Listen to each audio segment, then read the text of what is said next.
Trump, the Mirren Report, and the tariff war begins. The moment Donald Trump kicked off his second term, he basically declared war on the whole world, a tariff war, that is. Yep, it was America versus everybody. You don't see that matchup often. Not even in history books. So naturally, people were asking, why is he doing this all of a sudden? At the center of it all was a mysterious document, the Mirren Report. This wasn't just some think tank paper gathering dust. It became the blueprint for Trump's entire trade and tariff policy. But what was in this report? What kind of logic could justify a global economic showdown? The world today feels like it's spinning sideways. Global trade rules are tangled. Trust is thin. And Trump? Still shouting "Make America Great Again." But here's the thing, if you understand how this all started, you can start to see what comes next. So let's try to untangle the mess. Let's find the key to the chaos. Last time we talked about Britain, this time, we head to America.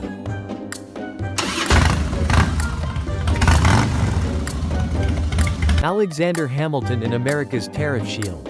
Alright, now it's America's turn. It's 1776, independence declared. But the celebration didn't last long. We're free, but our economy's still made in Britain? And that was true. They had their own flag now, sure. But their clothes? British. Railroad parts? Also British. Almost everything? Made in Britain. That's when one man stepped up. Meet Alexander Hamilton, America's economic architect. Yeah, that Hamilton, the guy from the Broadway musical. But real-life Hamilton wasn't just singing and dancing. He was the first Secretary of the Treasury. And the guy who drafted America's plan for economic independence. In 1791, he made his pitch. True independence means we make our own stuff. Why are we importing everything when we could be producing it? So he wrote the report on manufactures. A blueprint for building a self-reliant economy. What did he say? Put tariffs on British steel, textiles, and machinery. Let's protect American industries. The Tariff of 1816, America's first real, protectionist move. This was the first major protective tariff in U.S. history. Here's what it did. Slapped a 2,025% tariff on British textiles and steel. Reduced imports from Europe. Revved up American factories instead. And the result? Northern industry takes off. In New England, textile mills started popping up everywhere. In Pennsylvania, steel production kicked into gear. This was the spark that lit the fire of American industrialization.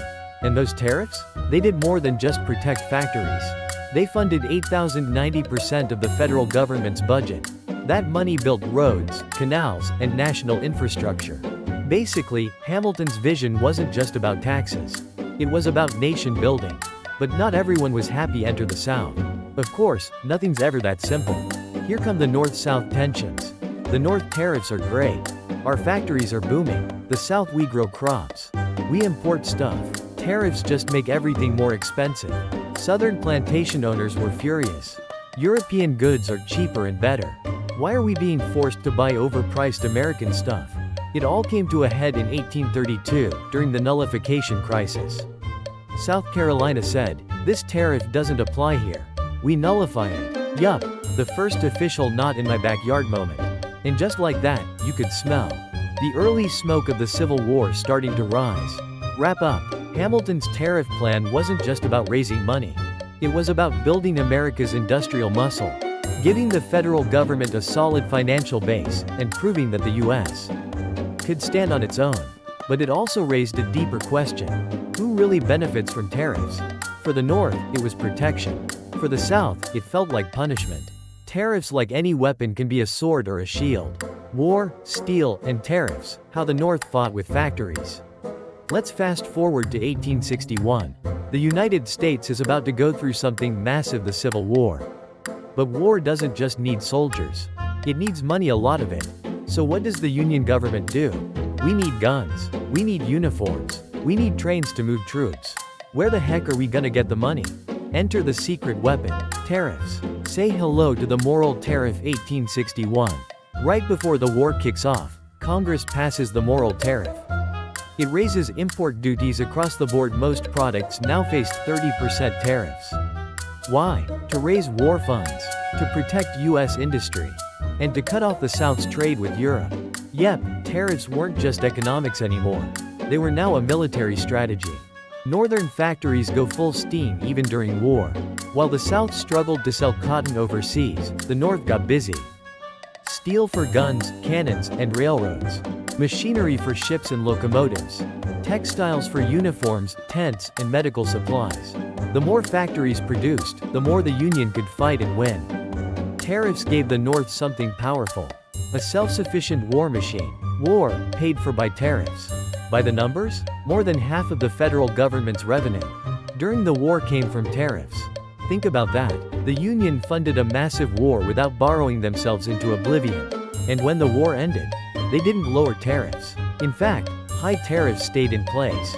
And that laid the groundwork for something huge. The rise of America the manufacturer.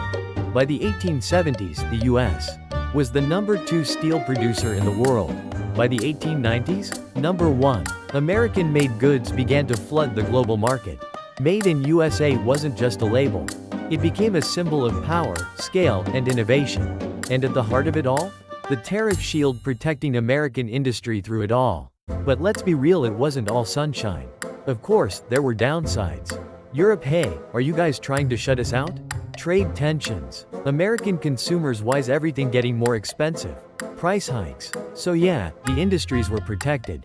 But farmers, exporters, and everyday shoppers weren't always thrilled. Wrap up. The moral tariff wasn't just a policy. It was a wartime tool, a strategy for survival and growth. It turned bullets into steel, imports into independence, and chaos into industrial power. America didn't just win the war. It built its future while doing it. The next episode will dive into the tariff policies of Trump's first term and the mysterious Mirren report behind it all. So stay tuned and don't go anywhere.